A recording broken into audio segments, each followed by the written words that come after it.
चुनाव आयोग ने हरियाणा विधानसभा चुनाव की तारीखों में बदलाव किया है, जिसके लिए आयोग को राजनीतिक पार्टियों के साथ ही साथ संगठन से भी सुझाव मिले हैं। इस पर प्रतिक्रिया देते हुए वरिष्ठ बीजेपी नेता और पूर्व गृह मंत्री अनिल विज ने कहा कि उन दिनों छुट्टियां हैं, सभी लोग मतदान कर सकें और वोट प्रतिशत ना घटे। इसको लेकर उन्होंने आयोग से तारीखों के बदलाव का प्रस्ताव रखा था, क्योंकि चुनाव आयोग ने तारीखें बदली हैं।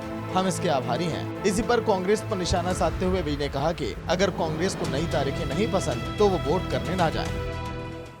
भाई हमने तो सभी लोग मतदान कर सके और छुट्टियों का जो चंक बन रहा था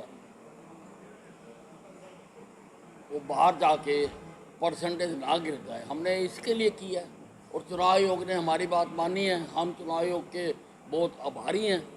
अब अगर कांग्रेसियों को वो तरीके नहीं पसंद है तो ना जा रहे हैं वोट डालने, हमें तो पसंद है, हम तो डालने जाएंगे। वहीं पूर्व मुख्यमंत्री भूपेंद्र सिंह हुड्डा के बयान पर भी विज ने पलटवार किया, जिसमें उन्होंने कहा था कि बीजेपी ने स्वास्थ्य व्यवस्था वेंटिलेटर पर पहुंचाई है। इसका जवाब देते हुए विज ने कहा कि अच्छी बात है, इनके राज में जो गुंडागर्दी थी उसमें कोई एफआईआर तक दर्ज नहीं होती थी। वेंटिलेटर पर तो वो खुद पड़े हुए हैं। हुड्डा साहब को ये अच्छी बात है कि वेंटिलेटर याद है,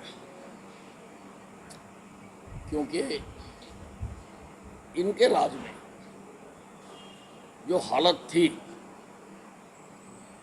जो इन्होंने लूट मचाई हुई थी, जो गुंडागर्दी की हुई थी, इनके राज में कोई अपनी एफआईआर दर्ज नहीं करा सकता था। एफआईआर दर्ज कराने के लिए महिलाओं को डीजीपी के दफ्तर के बाहर जाके आत्महत्या करनी पड़ती थी भूपेंद्र सिंह हुड्डा के राज।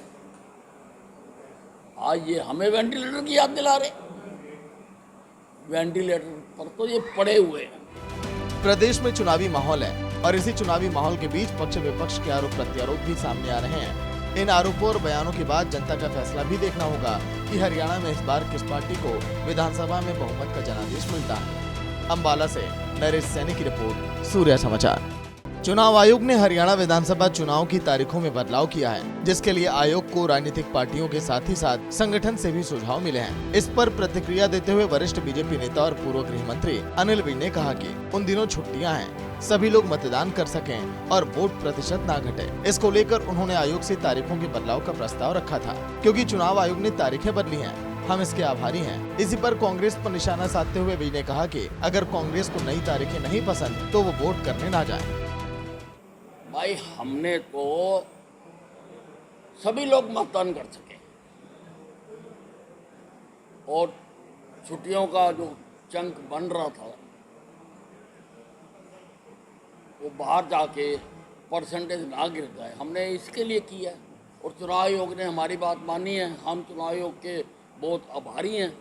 अब अगर कांग्रेसियों को वो तरीके नहीं पसंद है तो ना जा रहे हैं वोट डालने, हमें तो पसंद है, हम तो डालने जाएंगे। वहीं पूर्व मुख्यमंत्री भूपेंद्र सिंह हुड्डा के बयान पर भी विज ने पलटवार किया, जिसमें उन्होंने कहा था कि बीजेपी ने स्वास्थ्य व्यवस्था वेंटिलेटर पर पहुंचाई है। इसका जवाब देते हुए विज ने कहा कि अच्छी बात है, इनके राज में जो गुंडागर्दी थी उसमें कोई एफआईआर तक दर्ज नहीं होती थी। वेंटिलेटर पर तो वो खुद पड़े हुए हैं। हुड्डा साहब को ये अच्छी बात है कि वेंटिलेटर याद है, क्योंकि इनके राज में जो हालत थी, जो इन्होंने लूट मचाई हुई थी, जो गुंडागर्दी की हुई थी, इनके राज में कोई अपनी एफआईआर दर्ज नहीं करा सकता था। एफआईआर दर्ज कराने के लिए महिलाओं को डीजीपी के दफ्तर के बाहर जाके आत्महत्या करनी पड़ती थी भूपेंद्र सिंह हुड्डा के राज। आज ये हमें वेंटिलेटर की याद दिला रहे, वेंटिलेटर पर तो ये पड़े हुए हैं। प्रदेश में चुनावी माहौल है और इसी चुनावी माहौल के बीच पक्ष विपक्ष के आरोप प्रत्यारोप भी सामने आ रहे हैं। इन आरोपों और बयानों के बाद जनता का फैसला भी देखना होगा कि हरियाणा में इस बार किस पार्टी को विधानसभा में बहुमत का जनादेश मिलता है। अंबाला से नरेश सैनी की रिपोर्ट, सूर्या समाचार।